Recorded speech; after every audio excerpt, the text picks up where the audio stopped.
well, we're talking about $600 TV versus like $1,000 TV.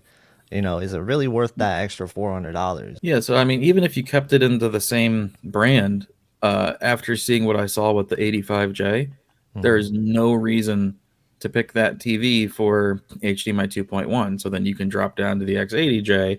If it's 50 inches, then you're getting a VA panel. If it's not, then Right. you're getting IPS. But other than that, like the 50-inch VA X80J, I imagine is basically the same exact thing as the 85 minus the 120 hertz.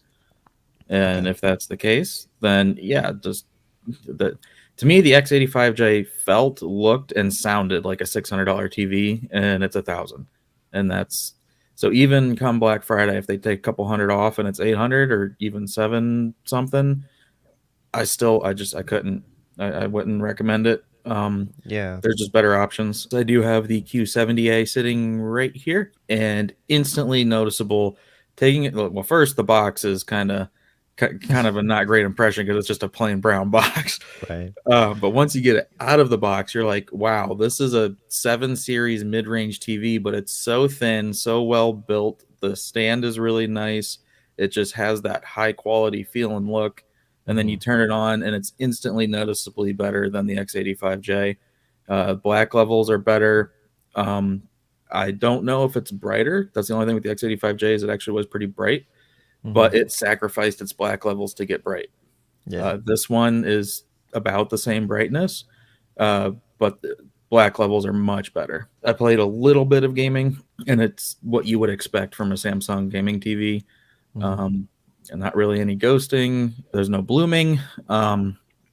120, 4K, VRR, all that's good to go. The only thing is just my typical Samsung complaints that there's no dynamic tone mapping setting, Yeah. and the HGIG function doesn't function. Right.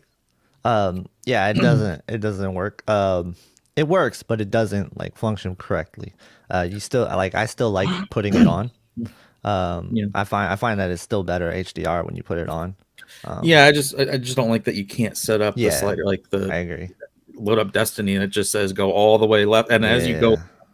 the one that you're not supposed to see like becomes more visible over time, and you keep Hmm. dragging it more and more, and it just keeps becoming more and more visible because it's constantly changing its Yep. tone mapping. So Yeah. That's one it thing I pointed out when I checked out Destiny is like I was trying to set that point and you would see it looked like it was fading away and then it comes back and it's like, oh, yeah. But the Q70A, if it drops to like 800 bucks, then even 900 bucks, I'd say it's a good deal. Like Yeah. I'm trying to like in my mind picture it, with the 900H, and the 900H was $1,000 last year.